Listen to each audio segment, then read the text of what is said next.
اعوذ باللہ من الشیطان الرجیم بسم اللہ الرحمن الرحیم۔ السلام علیکم ناظرین، آدھی رات کا وقت ہو چکا تھا۔ صلاح الدین ایوبی جو کہ مستقبل کا سلطان تھا، ان پر ایک لڑکی نے بدکاری کا الزام لگا دیا تھا۔ قاضی ابن ارسطو جو کہ سلطان صلاح الدین ایوبی کے استاد بھی تھے، صبح اس مقدمے کو سننے والا تھا۔ یہ الزام ایک عام انسان پر نہیں بلکہ ایک باصلاحیت اور باکردار انسان نجم الدین ایوب کے بیٹے سلطان صلاح الدین ایوبی رحمۃ اللہ علیہ پر ایک لڑکی نے لگایا تھا۔ قاضی ابن ارسطو بہت پریشان تھا کہ اگر میرے شاگرد پر لگایا گیا الزام سچ ثابت ہو گیا تو میری ساری زندگی کی تعلیم اور دی گئی تربیت پر پانی پھر جائے گا۔ قاضی صاحب نے وضو کیا اور جائے نماز پر اللہ کے حضور سجدے میں گر گئے اور دعا کرنے لگے، اے میرے مالک، تیرے با کردار اور نیک بندے پر مشکل وقت آن پڑا ہے، تو اس کی اپنی غیبی مدد فرما اور اس کی عزت کی حفاظت فرما۔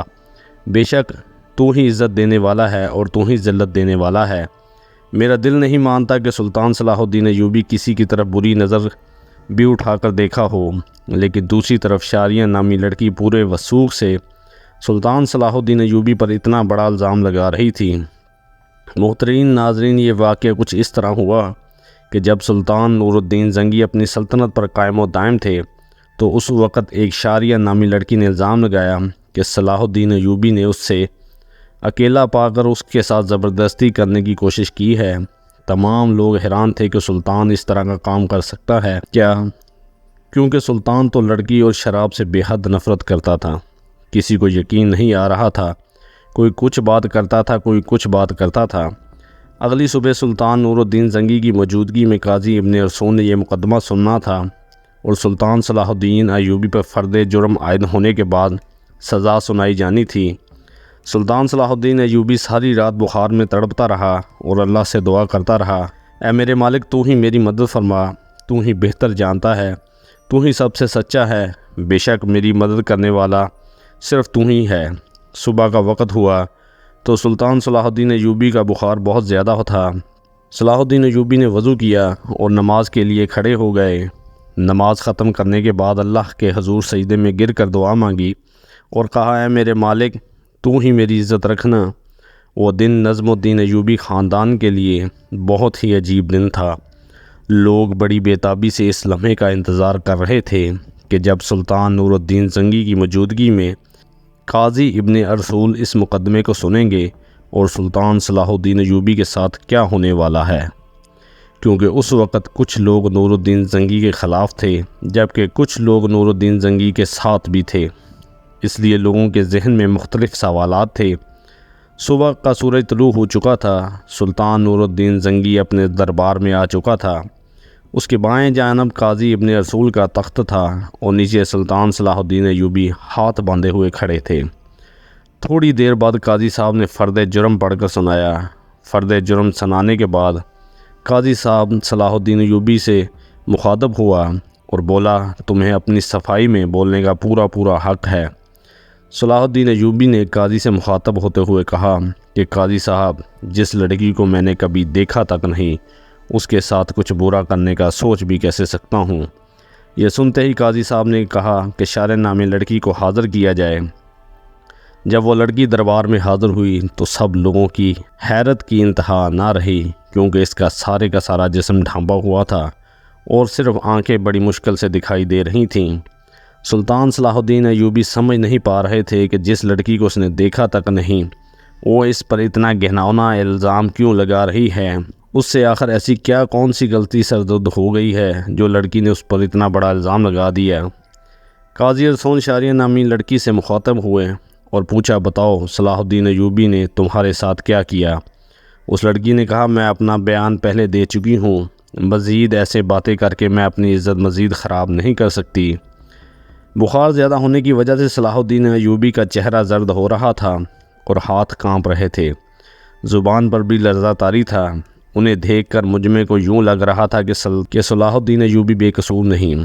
سلطان نور الدین زنگی بڑے غور سے یہ سارا منظر دیکھ رہا تھا۔